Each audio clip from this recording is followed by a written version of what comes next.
그러면 제가 이제 책상에서 한번 결론을 지어볼게요. 네네. 지금 임차인은 만나보지 못한 거죠. 여기 등재되어 있는 2명 중에 어느 누구라도. 이 임차인은 만나지 못했습니다. 한마디로 점유가 없는 것 같네요. 임차인 쪽은. 지금 상태는 없던 걸로 보였습니다. 오히려 임차인이 있으면 이제 좀 쉬워지는데 네. 임차인이 없기 때문에 더 어려워지는 거예요. 이게 진짜냐 가짜냐 진위 여부를 제가 파악할 수는 없어요, 여기서는. 네. 근데 임차인이 2명이 있는데 현재는 유치권자가 점유하고 있고 그런 상태입니다. 네네. 그런데 유치권 채무자라는 사람이 등장을 해서 네. 유치권 약 10억 중에 내가 3억은 줬다. 네. 7억만 줄게 남았다. 이렇게 신고를 해줬어요. 네.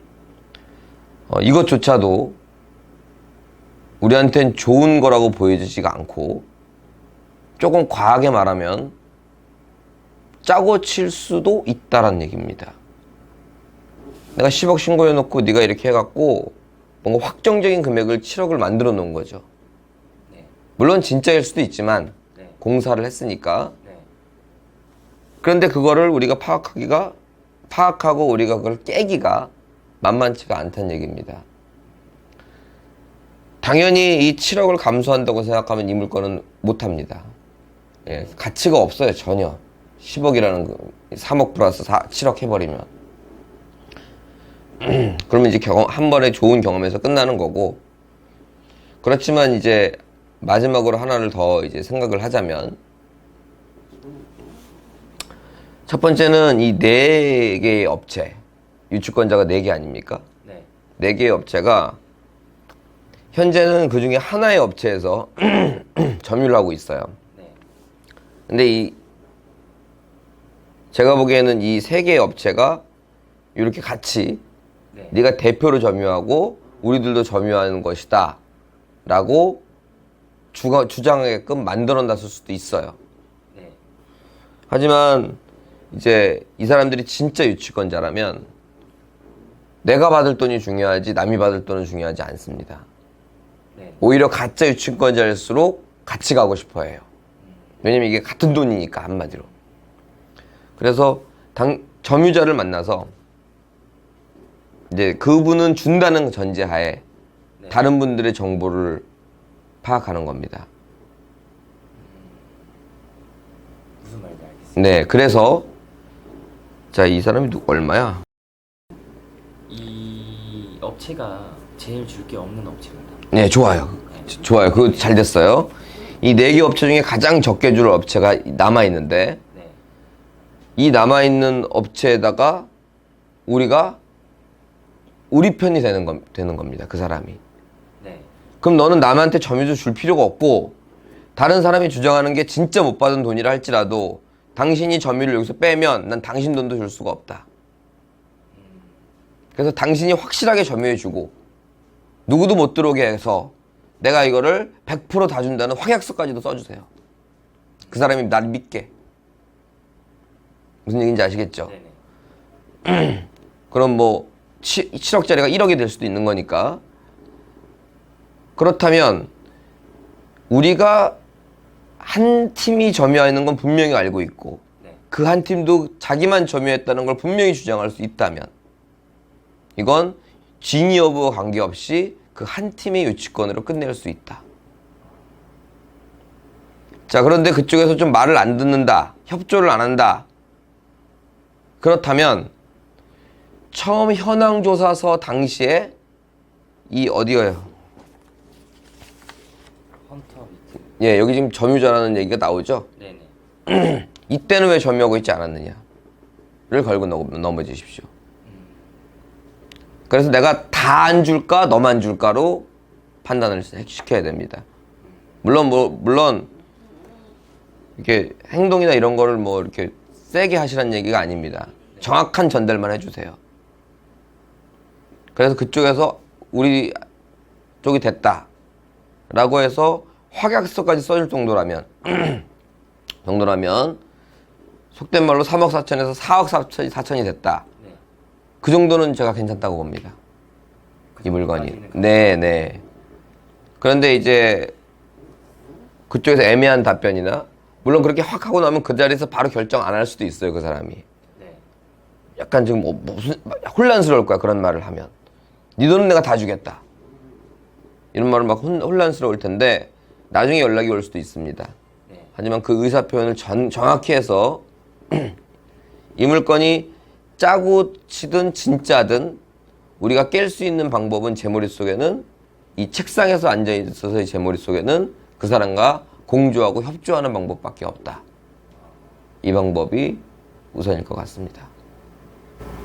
제 짧은 소견으로는 이제 공동으로 이제 하고 있다고 하니까 그 한 건만 깨면은 나머지도 다 깨질 수 있다라는 생각을 하고 이제 게시 일자를 걸고 어떻게 이제 좀 해결을 할 수 있는 방법이 없을까라고 찾았는데 그런 것도 좋은 방법이 될 것 같습니다. 네, 지금 채무자가 이렇게 인정에는 이런 서류를 내므로써 오히려 깨기가 어려워졌어요.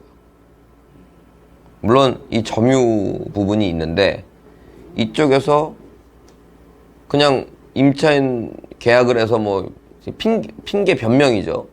그렇게 해서 잠깐 있었던 것뿐이지 사실 그때부터 점유하고 있었다. 뭐 또 협조를 한다면. 예, 그게 제일 걱정. 네. 그런 식으로 협조를 해버린다면 현장에는 없었지만 간접점유 하고 있었구나. 그러니까 모든 게 우리 편이 아니다라는 거 생각을 하셔야 돼요. 이 사람도 심지어는 이 채무자도. 네. 그리고 우리 편이었다가도 돈이 많은 쪽으로 붙게 돼 있거든요. 낙찰자가 질 것 같으면 일로 붙습니다. 채무자도. 그래, 내가 주장한 건 맞아. 그러니까 7억은 내놔.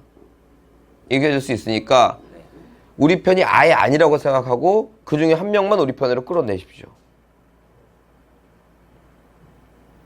그래서 확약서라는 건 나중에 딴 말을 할 때 서류상으로 돼 있는 이거를 제출하기 위해서 받아놓는 겁니다. 그 법적으로 효력이 있을 가능성이 굉장히 높습니다.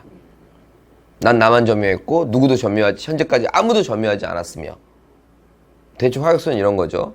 네. 난 유치권자고 네. 유치권자라는 건 계속 지금까지 옛날부터 점유하고 있었고 누구도 여기에 점유하지 않았으며 이런 내용이 명확하게 들어가 준다면 공사대금이 실제 있더라도 나머지 사람들은 유치권은 아니구나. 네. 유치권은 아니라는 건 채무자한테는 요구할 수 있지만 낙찰자한테는 요구할 수 없겠구나. 이거를 명확하다 보니까 그리고 현재도 점유하고 있을 거고 낙찰이 되고 나면 네.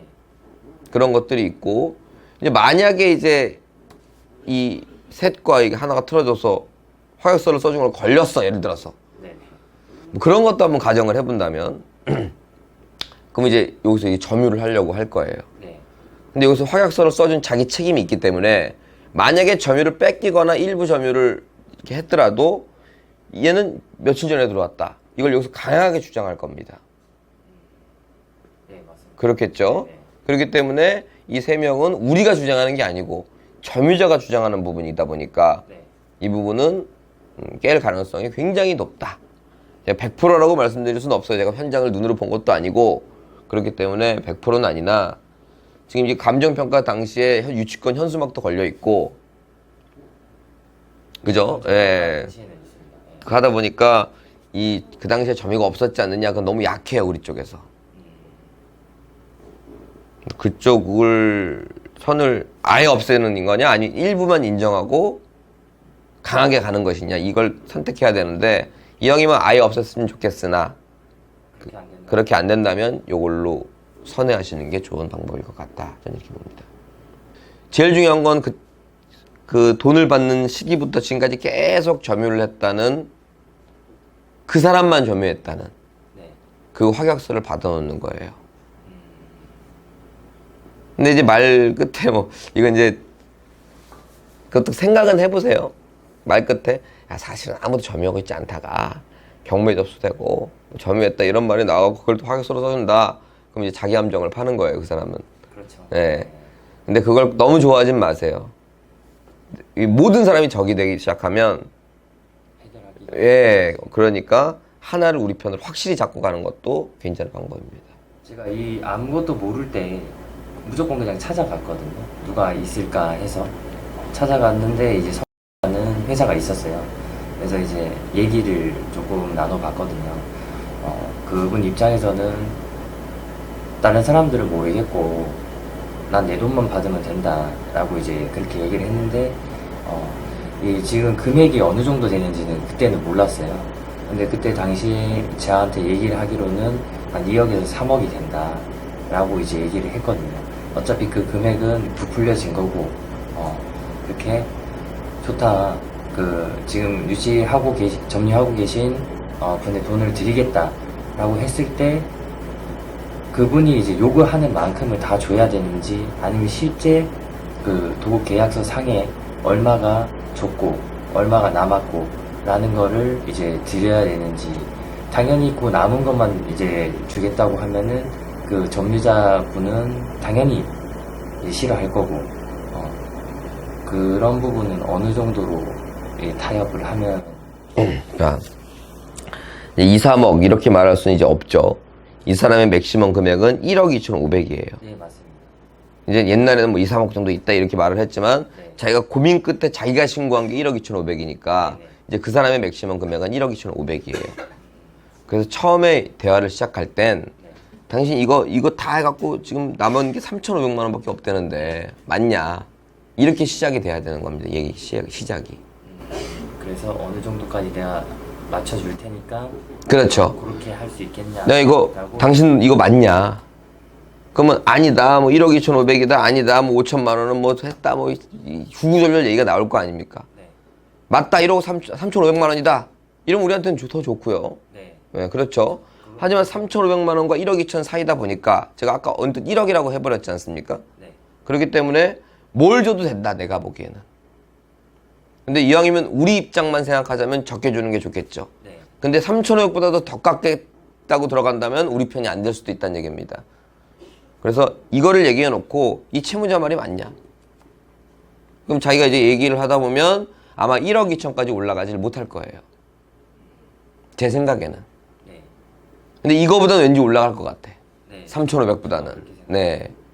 그래서 뭐 6천이 됐다. 네. 그러면 이제 점유 얘기로 전환을 하는 겁니다. 그럼 6천만 받으시면 되겠네요. 이 얘기를 마무리를 짓고 이제 점유 얘기로 돌아가는 겁니다. 내가 오늘 6천을 주겠다는 확약서를 써드릴 테니 이 점유에 대한 확약서를 써주실 수 있습니까? 거기서도 이제 협의가 안 된다고 하면은 조금 이제 들어가기는 꺼려지게. 네. 거기서 협의가 안 된다면 이제 같은 편이라고 볼 수도 있고 네. 언제 어떻게 변할 수도 있는 사람이 오늘 내가 다른 사람들은 아무도 점유 안 했어요 라고 해도 낙찰 받고 오면 갑자기 내용이 들어서 원래 이렇게 했어요 이렇게 할 수도 있다는 얘기입니다. 그러면은 좋은 경험을 하고 생각하시고 깔끔하게 포기하시고 좋다. 다른 사람들 돈 받았는지 못 받았는지 모르겠고 난 나만 받으면 되고 실제로 나만 점유하고 있었고 저거 공동 써달라 그래서 내가 써준 것 뿐이다. 이렇게 나온다면 우리는 그 사람과 협조 안 할 이유가 거꾸로 없죠. 네, 맞습니다. 네. 그렇게 가는 게 이 물건에 한해서는 그게 제가 지금 책상에서 보기에는 가장 훌륭한 해결책이 아닌가 라는 생각이 드네요. 네, 이거는 입찰자가 많을 것 같지는 않습니다. 하지만 뭐 제가 이 동네를 잘 아는 사람이에요. 네. 그런데 이 사람 제가 맨날 왔다 갔다 출퇴근 거리가 여긴데 네. 여기서 막 쓰고 있다가 네. 경매가 나왔어. 내가 그걸 뻔히 알아. 뻔히 알고 뚝뚝뚝 하더면 유축금 붙여놓고 뭐 이렇게 하는 나름 전문가가 이 동네를 산다. 네. 그러면 아무것도 아니라고 생각하고 그냥 입찰해버리죠. 근데 그런 전제가 깔리지 않는다면 뭐 일반인들이 여기가 별거 아니래 뭐 이렇게 하고 들어갈 수는 쉽지 않을 겁니다. 이렇게 축협에서 이렇게 해주는 사람도 없을 거예요. 거의 아예 없거나 일부밖에 없을 거고 네. 이게 있다 하더라도 저 같은 생각을 하는 사람은 또 극히 드물 겁니다. 네, 맞습니다. 네. 그렇기 때문에 입찰자는 별로 없을 것이다. 마지막으로 한 말씀 드리자면요. 이제 어떠한 경험자의 아이디어를 제가 드린 거 아닙니까? 이런 건 이렇게 풀면 됩니다. 이렇게 아이디어를 드렸어요. 근데 이제 그 아이디어를 갖고 막 활동을 해봤는데 확답이 안 나와서 포기를 했어요. 네. 뭐 포기를 하든 도전을 하든 그걸 막 실천을 한 거에 대해서 알게 모르게 영상을 본 것보다 훨씬 실력이 많이 늡니다, 본인이. 그거에 대해서 혹시라도 이게 확답이 안 나왔다고 해서 너무 실망하실 필요는 없어요. 네. 본인 실력이 쌓이고 그런 경험이 많을수록 좋은 물건은 알고 보면 널렸습니다. 오히려 초보자 때는 이거 아니면 안 될 것 같은데 이런 생각이 드는데 실력이 조금씩 좋아지면서 옛날에 그거 되게 좋아했었는데 생각해보니까 뭐 그렇게 좋은 것도 아니었네. 실력이 느니까 보는 눈이 넓어지니까. 네. 그런 생각으로 조금 하시다 보면 뭐 좋은 결과 있으실 거예요. 어떻게 됐든. 감사합니다. 네. 네.